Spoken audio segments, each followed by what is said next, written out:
Good morning, ladies and gentlemen. Today we're going to perform a magic trick never seen before. We're going to be turning water as black as the night.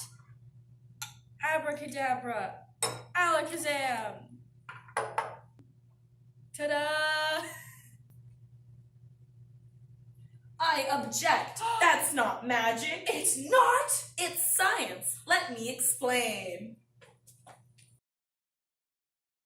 To do this experiment, all you need is citric acid, sodium sulfite, potassium iodide, cornstarch, 2 big beakers, 1 little beaker, stirring rods, and measuring spoons. First, you take the little beaker and fill it up with 20 milliliters of warm water. Put 1/8 of a teaspoon of potassium iodide into the beaker. Make sure you stir it really well so that the potassium iodide dissolves almost completely. Next, take one of the big beakers and fill it up with 100 milliliters of warm water. Put less than 1/8 of a teaspoon, almost more like a pinch of cornstarch, into the water. Stir the mixture until the cornstarch dissolves. Then take 1/8 of a teaspoon of citric acid and put it in the mixture, followed by 1/8 of a teaspoon of sodium sulfite. Stir until the water is clear and all of the chemicals have been dissolved. Pour the mixture from the little beaker and the big beaker into the other big beaker. Wait a few seconds, and bam, the water changes black, just like that. To change the water back to clear, add about 1/8 of a teaspoon of sodium sulfite into the water and stir. Keep stirring and adding 1/8 of a teaspoon of sodium sulfite into the water until it changes back to clear. Remember, just because it looks like water doesn't mean it's water, meaning you cannot drink the clear water. Why does this reaction happen? In the little beaker, the potassium iodate separates into potassium ions and iodate ions. In the big beaker, the ionic compound sodium sulfite divides itself into 2 sodium ions and a sulfite ion. This sulfite then steals one of the hydrogens from the citric acid in the mixture, creating bisulfite.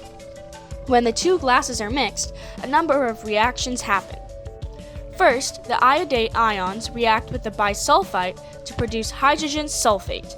This leaves the iodide ions by themselves. Then, the excess iodate reacts with the iodide ions and hydrogen ions to form iodine and water. The iodine is what turns the water black. For making the water clear again, we add more sodium sulfite into the liquid, which makes the iodine turn into iodate ions, turning the water clear again. Remember, once you've created the black water, you cannot just dump it into the drain. You must add sodium sulfite to it to turn it clear again, and then you can dump it down the drain. Dumping iodine down the drain can either ruin the drain or cause chemical reactions in the drain that will be difficult to get rid of. If you have any excess sodium sulfite, potassium iodate, citric acid, or cornstarch left from doing the experiment, you can dissolve them in the water separately, and then dump the dissolved chemicals down the drain. Make sure you wash off all the beakers, stirring rods, and measuring spoons really well after completing this cool experiment. Looks like we're gonna have to find a new magic trick. What's that over there? Thanks for watching!